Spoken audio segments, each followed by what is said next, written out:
Working at a college, I hear people saying, use your head. I say, please, not just your head. If you don't use your heart, it's not going to be complete. Because your head, I'm learning this from my hunka, my adopted brother. He said, when you use only your head is good, your brain is good, except it always says, how can I get out of some of this? How can I cut this short? How can I do this easy? And that's what the mind does. And the heart is what keeps you in balance. It says, no, there is not a quick way of doing things right. It's good that the mind is aware of these things, but without the heart giving direction to the mind, you're always going to take an easy path. And the easy path for historians is to just keep rewriting what other people have read before. So they're using their heads and none of their hearts.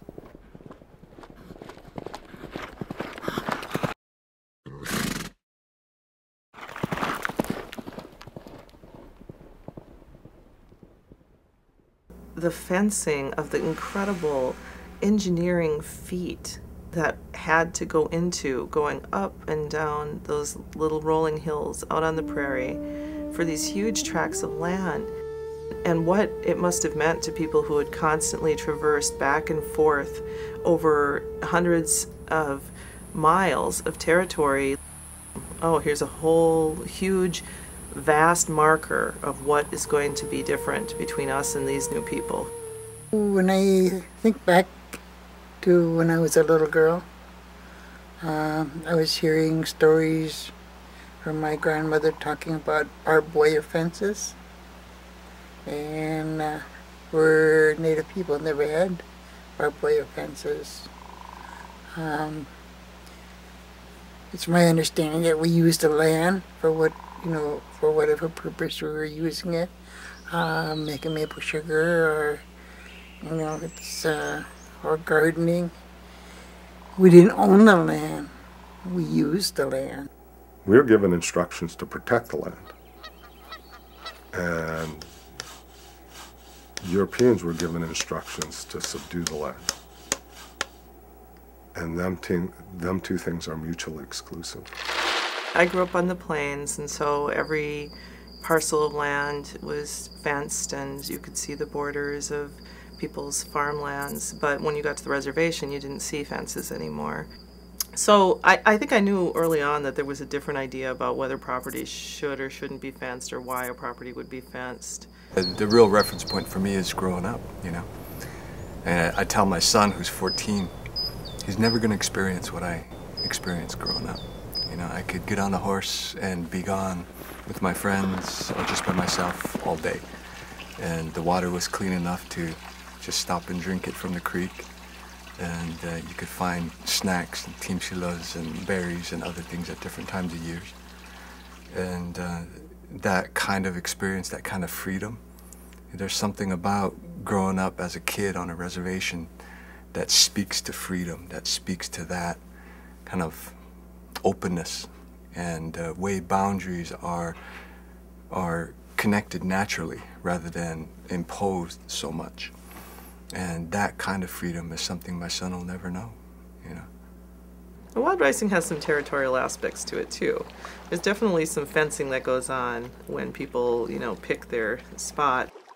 And looking back into history, you could see that people had practices, both Dakota and Ojibwe, to make sure that they claimed their field of rice. So it wasn't like, I don't want to ever give the impression that I think Indian people were somehow so much better than everyone else that they didn't have to fence anything. It's just that there was so much. It's different from planting it and saying forever, you're not going to pass this. Right away, what comes to mind is ownership. The ownership of land, and a dueling concept or a clash of cultures right away about fencing in land. And I think for our people, we probably had no concept of fencing in our mother. When they divided up the reservation, they gave each family 160 acres, or if you were single, you got less, 80 acres. And then they were divided up the property, and pretty soon, after that came the fences, and it's almost like these fences, which you're referring to, are divided our people in a way too, you know, because, oh, this is my property now and I have a title to it, so but that's your property, you know, and a fence separates us. Whereas a long time ago, the Dakota people never had a fence dividing them. We lived in a community, and everybody shared everything, and nobody really owned the land per se. You know, we took care of it, we watched over it, and as we were told to by the Creator. We live in a world that has been divided by various philosophies or worldviews that have been used to, in some sense, control and to dominate. I mean, the other side of it is we have philosophies that are about unification and oneness. So I think fences sort of symbolize the dark side, in one sense, of worldview. So I think it must have been like encountering this whole, almost like a language system. Oh, here's a whole huge, vast marker of what is going to be different between us and these new people who've come here. The white picket fence is, you know, the little house, family life. It represents family life, I think. And a big part of America, I think it is a dream.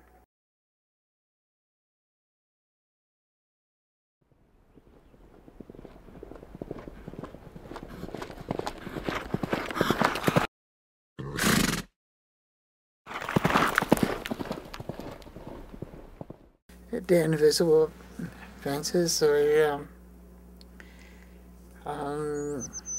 you felt them.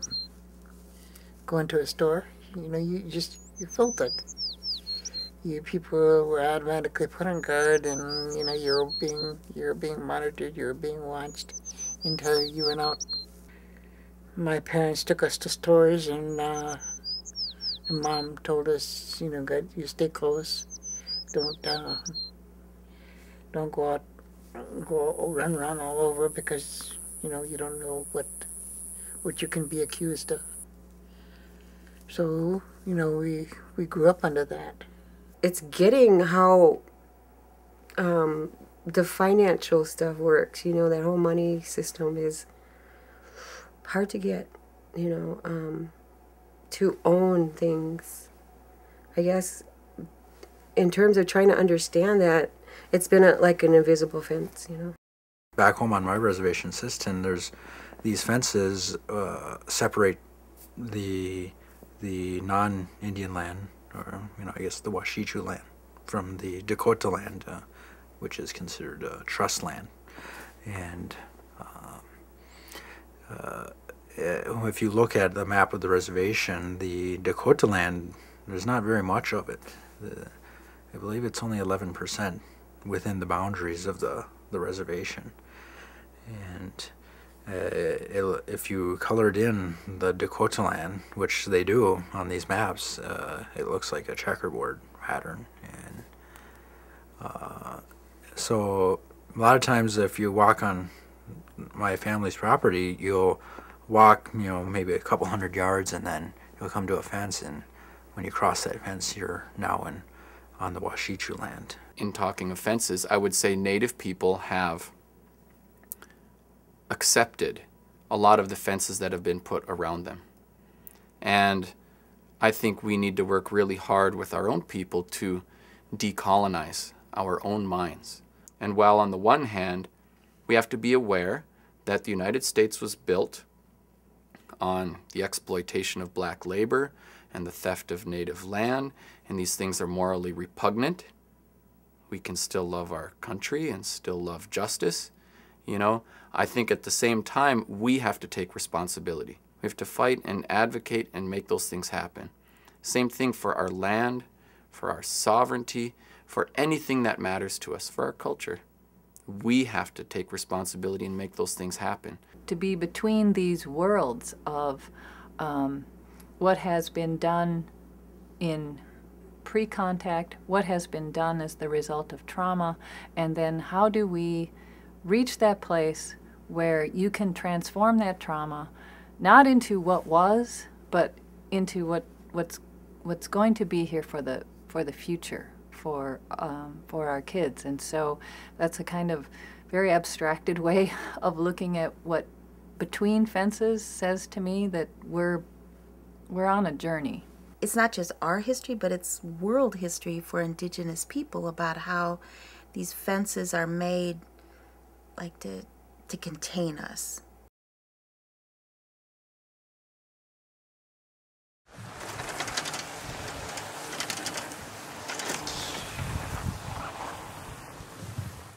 Well, one of the first images would probably be actually of the concentration camp at Fort Snelling. After the 1862 uprising, as many people are aware, Dakota people were rounded up and brought to Fort Snelling and placed in the encampment, which there actually was a fence around.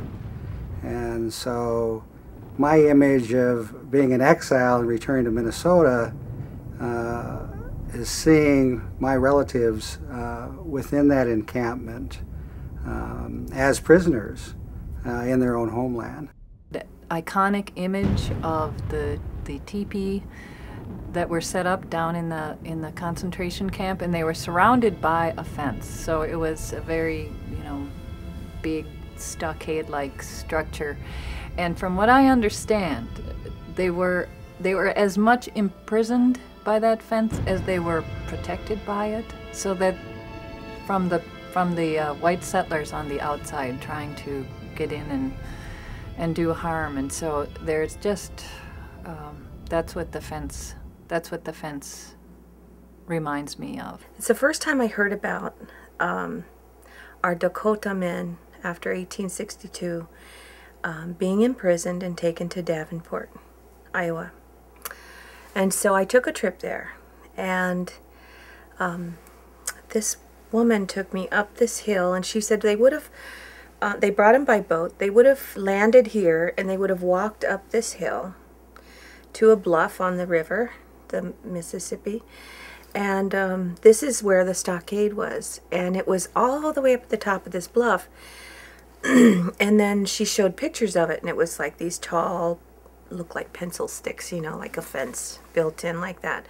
But they had, and they were really tall, and they were at the top. So when you were standing there, you wouldn't be able to see over, except they had put little, cut little windows. So the townspeople, and this is where they put the Dakota men, the prisoners who weren't hung. And the townspeople could come and spectate and watch the prisoners. And I just thought, I just had such a icky feeling, just so sad to think, that was what they endured for 3 years they were there. The bringing together of people in concentration camps really comes heavily into my mind. I grew up in Flanders, South Dakota, as I said, as an exile near the Sioux Falls Penitentiary. And we drove by there on a regular basis. And what we would see when we drove by the penitentiary, which has a huge fence and symbolizes, extreme form of, I think, domination control, of people with different points of view and different kinds of behavior, that on the street working outside the prison always were Native Americans from the state of South Dakota, who at that time made up 3/4 of the members of the South Dakota Penitentiary were Dakota people who had been exiled from Minnesota. Fences, in one sense, symbolize an attempt to control Mother Earth, to really dominate the landscape, and to claim by values of control particular areas of land and of people. So as a Native person, that's what it symbolizes to me.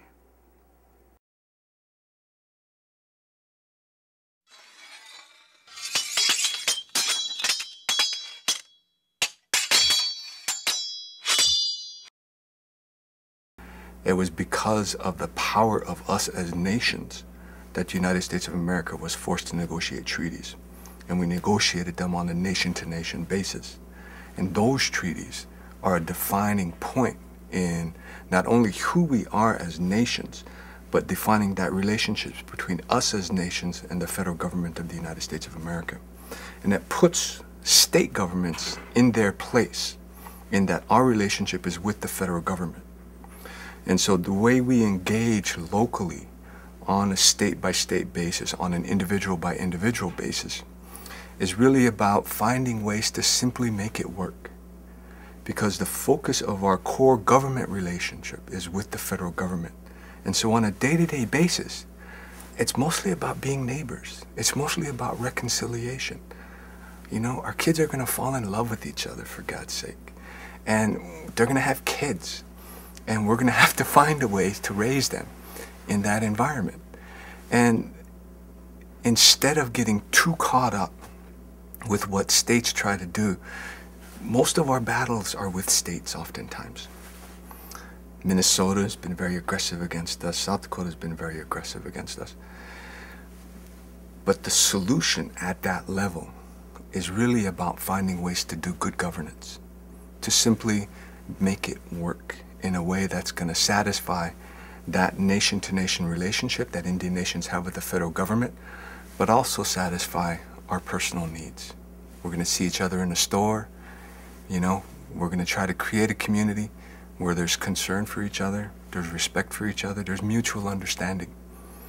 And in bringing up those few issues, it really requires us to look at our education policies so that we're educating on these broad range of issues about Indian history and non-Indian history, that we're educating about the kind of basic context of what it is to be American, and so that we find ways to effectively make things work, both on a technical level and on an interpersonal level, and find ways to respect that fact that Indian nations are a part of this United States system. Certainly, I think we all have to do that. We have to be, like you said, the Indian in the room who stands up and takes offense. That would be the one thing that my friends would always say, my college buddies. We'd be listening to something, and the moment would come in some lecture or some talk where they said something that either, you know, bypassed Native experience entirely or denigrated or whatever, and we'd always say, I take offense. I take offense too. How many fences have we got? You know, so it was sort of like, that was just this ongoing joke that we had for years. It was like, how can, you know, the moment will come and you will have this thing that you need to defend, but if you work towards showing the beauty, the survivance that Gerald Visner describes, the vitality that continues, the incredible philosophies that always make more sense all the time, no matter what happens in the world. That's the thing that just astounds me, is that something will happen in the world and I'll think, that's exactly like I heard this Hopi guy say once, or this is exactly like I've heard about from this older person. And if you keep going to those things, I think that we can reach beyond whatever it is that's dividing people. Of course, Native Americans have been on the receiving end of lots of repugnant government policy. You know, some of the obvious things are the ways in which land was, you know, taken or manipulated out of Native hands. And there are so many ways to skin a cat, and they just found all the ways.